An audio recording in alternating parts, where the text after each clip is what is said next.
A vida de Santo Antônio. É viva a palavra quando são as obras que falam. Santo Antônio. De Lisboa, onde nasceu, ou de Pádua, onde morreu, Santo Antônio é também muito conhecido por ser o santo casamenteiro. O que talvez poucas pessoas saibam é que ele era um exímio pregador e conhecedor das Sagradas Escrituras. Considerado santo em vida, um ano após sua morte, já havia sido canonizado. Nascido em 1191 ou 1195, em Lisboa, Portugal, foi batizado com o nome de Fernando. Em sua infância, recebeu formação cristã. Durante sua adolescência, entra para a Ordem dos Agostinianos em Lisboa, sendo que mais tarde pede sua transferência para Coimbra. Desta forma, fugia das constantes visitas de amigos e parentes, que tentavam fazê-lo desistir de sua vocação. Foi ordenado sacerdote. Conhece 5 frades franciscanos, que estavam de partida para o Marrocos, onde iriam evangelizar. Pouco tempo depois, ficou sabendo que estes frades haviam sido martirizados. Dom Fernando entra para a Ordem dos Frades Menores e adota o nome de Frei Antônio. Pediu para ser também enviado ao Marrocos, pois queria se tornar mártir como os outros 5 frades. Mas algum tempo depois que chegou naquele país, ficou doente e foi obrigado a retornar para sua terra natal. Por obra divina, uma tempestade lança sua embarcação para a costa da Sicília, na Itália, e Frei Antônio se acolhe com os frades menores em Messina. Participa do capítulo geral das Esteiras, reunido em Assis com milhares de frades e presidido pelo Frei Francisco, São Francisco de Assis. Um pouco mais tarde, em 1222, o ainda desconhecido Frei Antônio é requisitado para fazer a pregação na ocasião de uma ordenação sacerdotal na cidade de Forli. Todos foram surpreendidos com o conhecimento e sabedoria do freizinho português em usar as palavras. A partir deste momento, Frei Antônio se torna referência na propagação da palavra de Deus. Percorre as cidades, praças e aldeias do norte da Itália e do sul da França. Multidões se juntavam para ouvirem suas pregações. Até mesmo o Papa ficou admirado com o poder da oratória de Frei Antônio. Frei Francisco, São Francisco de Assis, lhe envia uma carta pedindo para que ele ensinasse teologia aos frades. E vários milagres começam a ser relatados. Entre eles, o de um homem que não acreditava na presença de Cristo na Sagrada Eucaristia. Este homem desafiou Frei Antônio, dizendo que prenderia sua mula e a deixaria sem comer por um período de 3 dias, e depois a colocaria para comer.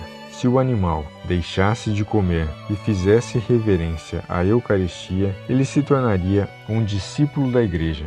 Frei Antônio aceitou o desafio. E no dia marcado, enquanto o animal comia, se aproximou com o Santíssimo Sacramento em mãos. A mula parou de comer, abaixou a cabeça e se ajoelhou. Um outro milagre relatado foi aquele em que, em uma certa ocasião, Frei Antônio deu aos pobres todo o pão da despensa do convento onde vivia. Mas quando os frades foram procurar estes mesmos pães para comer, eles estavam lá. Vem daí a tradição do pãozinho de Santo Antônio. Foram relatados vários outros milagres que Frei Antônio realizou ainda em vida. Não podemos esquecer que Santo Antônio é lembrado por ser o santo casamenteiro. Dizem que ele recebeu esse patrocínio por auxiliar as moças mais pobres a conseguirem o dote para se casar.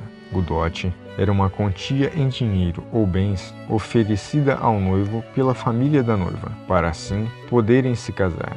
Conta um relato que uma moça da cidade de Nápoles, cuja família não podia pagar o dote, se ajoelhou aos pés de Santo Antônio e pediu a sua ajuda. Milagrosamente, um bilhete se desprendeu da imagem e caiu junto à moça. O bilhete dizia que ela procurasse um determinado comerciante e que ele a entregasse o equivalente ao peso de papel em moedas de prata. O comerciante tratou como se fosse uma brincadeira, mas ele se enganou. Colocou o bilhete de papel em um prato da balança e foi adicionando moedas no outro prato. No final das contas, foram necessárias 400 moedas para que houvesse o equilíbrio. Foi então que ele se lembrou que havia feito uma promessa ao santo no valor exato de 400 moedas de prata e nunca havia lhe pagado. A moça então pôde se casar. Mas e o menino Jesus no colo de Santo Antônio, o lírio e a Bíblia? Alguns relatos afirmam que Santo Antônio teve um encontro místico com o menino Jesus. Outros afirmam que a presença do menino em seu colo representa sua profunda intimidade com Jesus.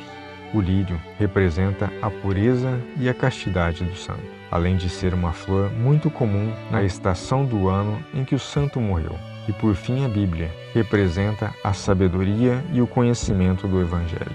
Santo Antônio morreu no dia 13 de junho de 1231, nas proximidades de Pádua, na Itália, e em maio de 1232 foi canonizado pelo Papa Gregório IX. Em 1946 foi proclamado doutor da Igreja pelo Papa Pio XII. Sua língua incorrupta está em um relicário, junto de seu túmulo, na Basílica de Pádua. Todos os anos, na missa do dia 13 de junho, são distribuídos pães, e a tradição diz que deve ser colocado em uma lata de mantimento para que nunca falte o alimento em casa. Santo Antônio de Lisboa, ou Santo Antônio de Pádua, um dos 3 santos juninos, é festejado no dia 13 de junho. Compartilhe o vídeo, clique no joinha, assim mais pessoas receberão a indicação desta história. Inscreva-se no canal, ative as notificações e venha conosco para esta expedição sobre a vida dos santos católicos.